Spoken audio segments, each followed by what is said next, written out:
কামরুজ্জামানের পরিবারের সদস্যদেরকে জেল গেটে আসার জন্য কারা কর্তৃপক্ষ যে চিঠি দিয়েছিল বিকেল 5টার মধ্যে তাদেরকে আসতে বলা হয়েছিল, কিন্তু এখন পর্যন্ত কিন্তু তার পরিবারের সদস্যরা এখানে আসেননি।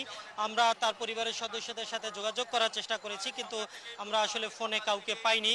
আর এখন এই মুহূর্তে কারাগারের চারপাশের পরিস্থিতি দেখলেই আপনি হয়তো অনেকটা বুঝতে পারবেন যে এই কামরুজ্জামানের ফাঁসির রায় সেটি কিন্তু কার্যকর করার যে প্রক্রিয়াগুলো থাকে সেটি কিন্তু অনেকটাই শুরু হয়ে গেছে বলা যেতে পারে।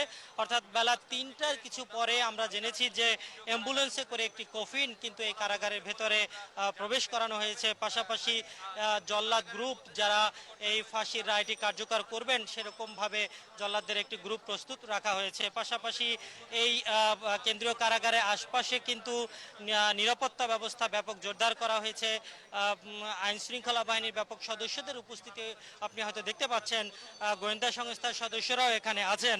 যানবাহন চলাচল কিন্তু সীমিত করা হয়েছে এবং কিছুক্ষণ আগে একটি সামিয়ানা টাঙানোর জন্য এই ফাঁসির মঞ্চ তৈরির জন্য যে সামিয়ানার দরকার হয় সেটিও কিন্তু ভেতরে প্রবেশ করানো হয়েছে। পাশাপাশি দড়ি, যে ফাঁসিতে ঝুলিয়ে মৃত্যুদণ্ড কার্যকরের জন্য যে দড়ি সেটিও কিন্তু প্রবেশ করানো হয়েছে। তো মোটামুটি এই চারপাশের যে অবস্থা সেটি দেখে মোটামুটি বলা যায় যে জামায়াতের সহকারী সেক্রেটারি জেনারেল মোহাম্মদ কামরুজ্জামানের ফাঁসির যে রায় পুনর্বিবেচনার আবেদনটি আজকে খারিজ হয়ে যাবার পরে সেটি কিন্তু কার্যকর করার যে পদক্ষেপগুলো থাকে সেটি কিন্তু মোটামুটিভাবে পর্যায়ক্রমে এগিয়ে নেওয়া হচ্ছে। অর্থাৎ সময় হয়তো বলে দেবে যে কখন নাগাদ হয়তো এই রায়টি কার্যকর করা হবে। তো এই তর্কিক রায়ের কপি পেয়ে আজকে মৃত্যুদণ্ডাদেশ কার্যকরের কোনো সময়সীমার বা সম্ভাবনা থেকে যায়? মহামান্য আদালত থেকে 5টার পরেও আমরা কাগজ পাই, অফিস শেষ হওয়ার পরেও কাগজ পাই, সব সময় পেয়ে আসছি। কামরুজ্জামান যদি রাষ্ট্রপতির কাছে সমর্থন না করে সেক্ষেত্রে কি হবে?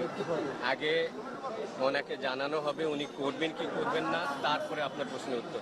উনি যদি না করেন তাহলে কি আজকেই একটা সম্ভাবনা থেকে যায় মৃত্যুদণ্ডাদেশ কার্যকরের? সেটি সময় মতো বলা যাবে, এখন কিছু বলবো না।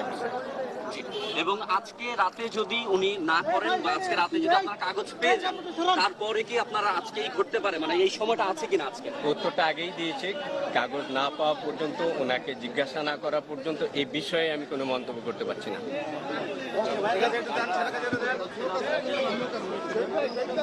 আকাশ